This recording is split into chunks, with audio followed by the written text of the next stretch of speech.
Kasayan, meron lang tayong sasagutin na nag-comment sa atin. At basahin mo at shoutout mo na rin. Shoutout kay Romel Padua. Kasayan, magkaiba ba yung full wave at power up lines? Nag-comment siya sa power up lines XRM110, XRM125, Wave 100, TMX122, 155, SYM. SYM bonus, Euro Racing 110. Ay, baligtad. Ito kasayan yung full wave na Yung mga kadalasan yung mga Pantra na full wave, Motorstar, TMX, TMX 125, tapos Euro 125, 150, 175, Rusi 125, 150, 175. Yan yung mga full wave na Pantra. Ang di naman mga full wave, Badja 100, Badja 125, STX, mga hindi pa siya full wave. Full wave lang siya na katulad nito, ito. Hindi pa rin full wave ang XRM 110, XRM 125, tas itong Euro Racing 110, ito ang full wave. Rusi Yuri wave style. Ito, pinull wave lang natin to. Ito ngayon yung full wave. Ito, full wave na talaga yan. Tingnan natin yung reading ng full wave. Sa tanong na kung magkaiba ba ang full wave at ang power up lines ay magkaiba. Ipapakita ko sa inyo yung full wave. Ito yung full wave kasayan Itong full wave, pag halimbawa motor nyo ay XRM 110, SYM bonus, XRM 125, Wave 100, ito siya, full wave lang siya. Hindi pa sila full wave. Ngayon kasaya, pag naka full wave na, ito na yung reading natin. Ayan yung reading natin 14.4. Ngayon, pag pinull wave natin, yung dating hindi full wave, automatic battery operated na siya. Ngayon ito tingnan nyo Full wave to Ayan.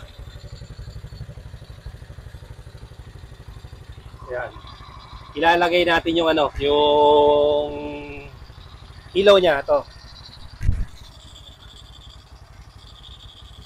Yan. Park light, headlight, tail light. Ito Yan. Panel gauge niya, tapos yung kanyang tail light. Yan, tail light nakabukas Tapos yung park light natin, double contact, tsaka may park light tayong blue yung eagle eye, dalawa. Ito ang reading niyan.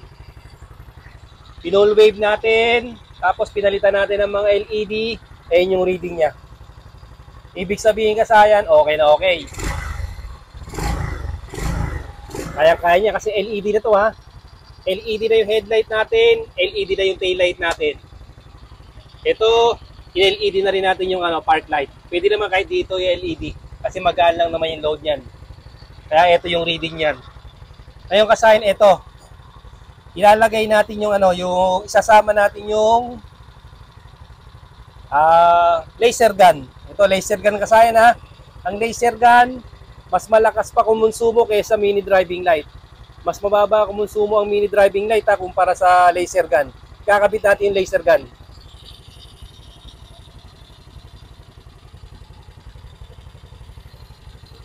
Basta ang kamay natin, nag-i-spark.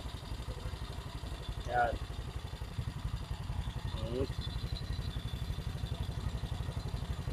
Background tayo. Full wave kasayan. Nagkabit tayo ng laser gun. Pansinin nyo kung ano mangyayari.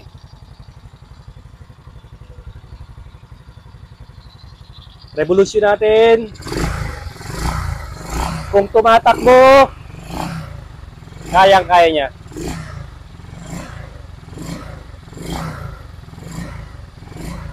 Kayang-kaya yung laser gun Doon ka para makita niyo yung laser gun na nakabukas. Yan, naka-open yung laser gun natin naka-open lahat ng ilaw. Yan, ito yung reading natin. Full wave lang tayo full wave. Ayan kasayan full wave. Kayang-kaya. Idle lang, idle. Ganito mangyayari.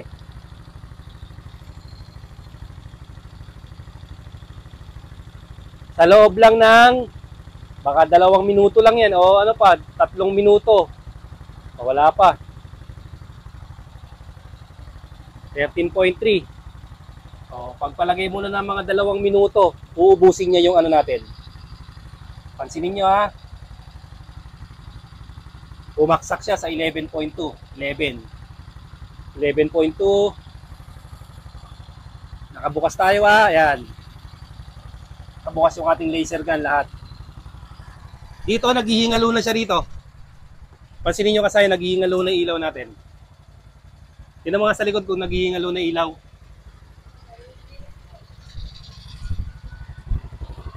Okay, naghihingalo na. Napirmis lang siya sa 11.1. O, 11.1 ha. Pansinin nyo, 11.1. Okay. 11.1 ha. Tapos naghihingalo na siya ha. Ito, maganda-ganda pa rito. O, ito, mga naghihingalo na ha. Ayan. Kung halimbawa, hindi kayo maglalagay ng laser gun, mini driving light, mas magaan yung ano mas magaan yung load ng mini driving light. Ito, kaya niya kung nakabukas lang. Eh, kung tumatakbo lang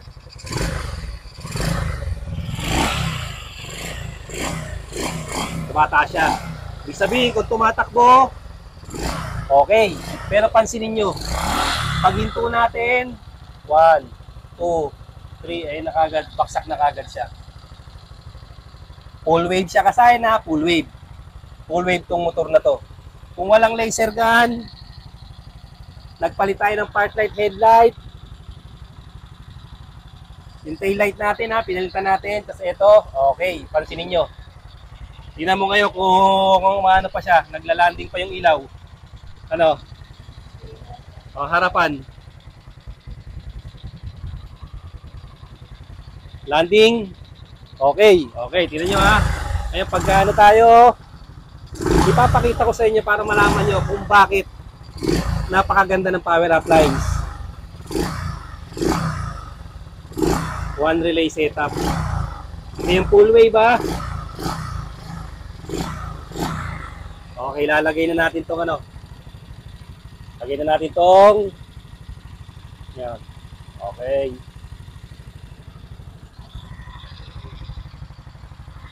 Kung bibilangin natin, parang wala pang 1 minuto.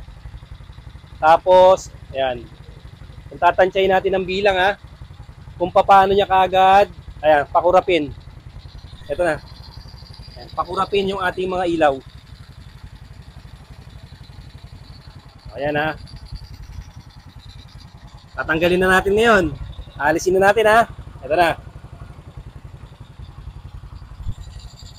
Kanina 14.4 yan 14.4 yung reading natin. Pabalikin muna natin sa 14.4. Kung matagal siyang bumalik sa 14.4, ibig sabihin, inuubos yung battery natin. Inuubos yung charge ng battery. Mabilis ma-drain yung battery, mabilis masisira yung battery. Hirap yung battery natin. Kung bumalik agad siya sa 14.4, sa mabilis na pag-charge natin, ibig sabihin, kayang-kayang kargahan ng charging natin, kayang bawiin yung mga ginagamit nating ilaw. Pero ganyan, hirap na hirap siya, yung 14.3 pa lang. Ipapasok natin yung power appliance. Kung gaano kalupit ang power appliance at bakit pinagmamalaki ito, lalo-lalo na si Kabekis natin, na nag-umpisa ng power appliance. Nagpangalan sa power appliance. Ito na siya Tinuro natin kung paano paano malalaman kung original na Bosch relay Ito. Wala tayong cut kasayan para makita nyo ng gusto.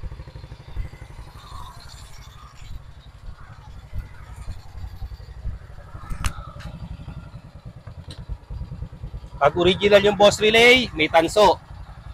Tapos hindi na mamagnet. Hindi siya nagtatarsa, hindi siya mamamagnet. Pag minagnet nyo, babaksak. Hindi siya didikit. Yun ang tandaan nyo may tanso. At hindi na mamagnet. Original Bosch relay. ilalagay natin. Reading natin, di pa rin nakakabalik sa, hindi pa rin siya nakakabalik sa 14.4. Kasi nilolobat yung battery natin, ide-drain yung battery natin.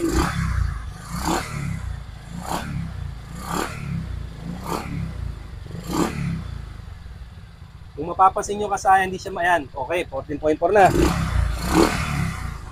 Kasi kailangan pag nagpirmi siya sa 14.4 yun, napupunaw na uli yun natin. Hindi pa siya nagpipirmi, sumisili pa lang siya. Ito na. Ito na yung boss relay natin ha. I-connect na natin yung ating boss relay. Lalagay ko muna to kasi pag kinonect ko to mamaya, automatic malakas yung ground. Lalagay ko muna to hanggat wala pang connection. Ito siya ha. Pansinin nyo ha. Nasa 87 na siya ng relay. Tapos, kakabit na natin yung ating boss relay na pangmalakasan. Oh, shout out kay Master Becky Works. Ito na siya ngayon. Ha, hindi pa siya gagana ha. Hindi pa gagana yan kasi wala pa yung ating fuse. Kakabit na rin natin yung fuse, 15 amperes. Ilan siya kasaya na, iilaw na ngayon niya pag nilagay natin to. Okay, pansinin nyo kung ano nangyari. Magbibilang tayo ngayon kung malolobat.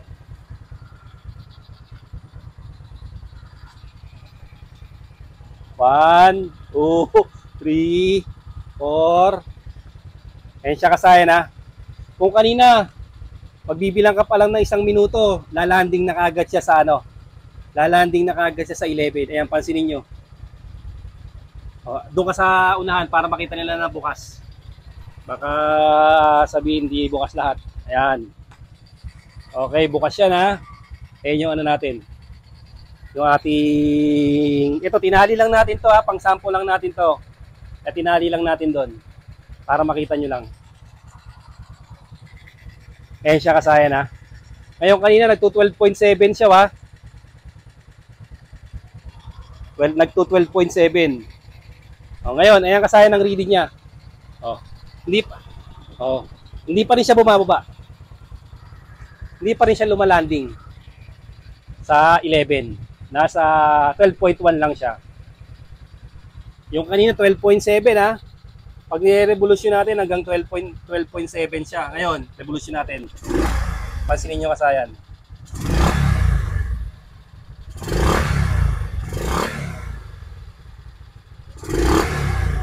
Ngayon siya kasayan ha. Ayan. Pansinin nyo. Mas mataas yung reading.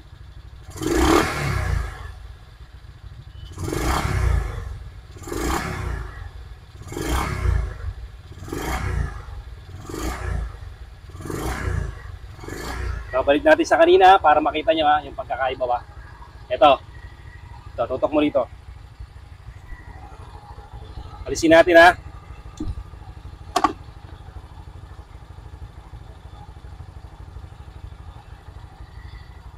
Full wave. Papakita ko sa inyo kasi yung pagkakaiba. Kasi pala siya ha, yung 14.4 ha. Magbabawas din siya kasi malakas tong 14.2 ha. Malakas tong mas malakas sa mini driving light. Pero yung pagbalik niya, mas mabilis siyang makakabalik kukumpara natin sa Yan, naka 14.3.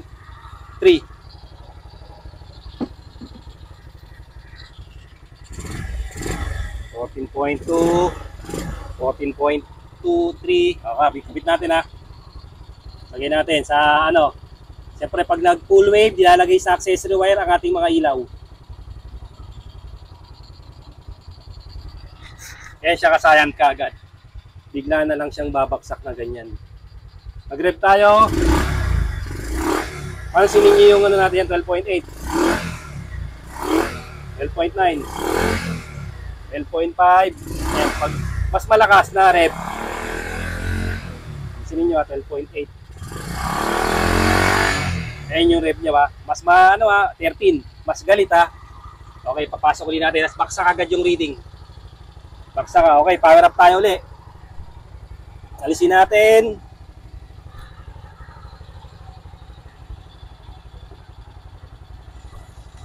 Lagay natin si relay. Power up lines method. Ito na.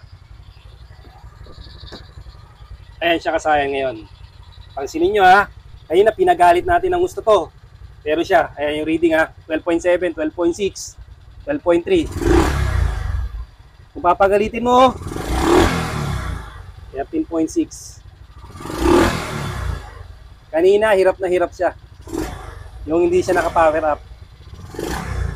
Ayan, napakadaling mas mataas. Kitang-kita nyo kasi yung pagkakaiba.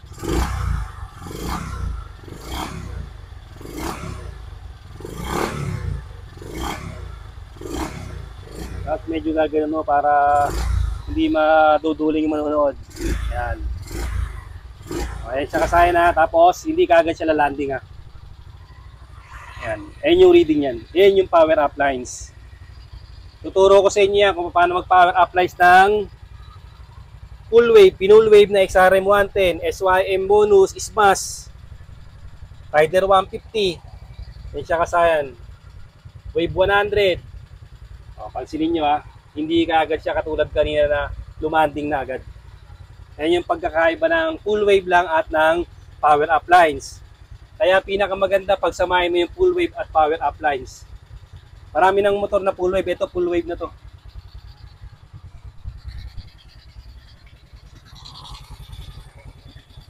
Full wave tapos power up lines. Ayan siya kasaya na full wave at power up lines, kaya wala na siyang anti-lobat na siya. Ayan o. Dating full wave ng Rusi Yuri wave style. Ayan kasaya na. Kahit tumatagal na tayo. Ayan. Tapos, pagka mababa minor nyo, pwede yung taasan yung minor nyo. Itakto yung tama lang.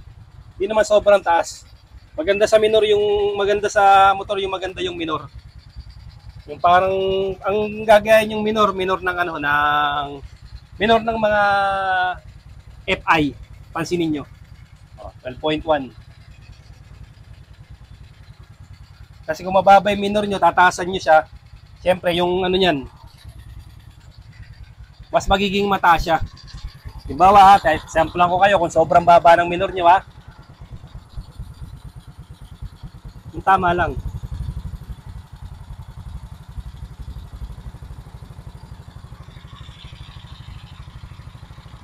Kasi pagka yung mas mataas na minor, siyempre, sabi nga, stable flow, stable current. Kaya mas maganda yung Ayun siya kasayan. Ayun siya ha.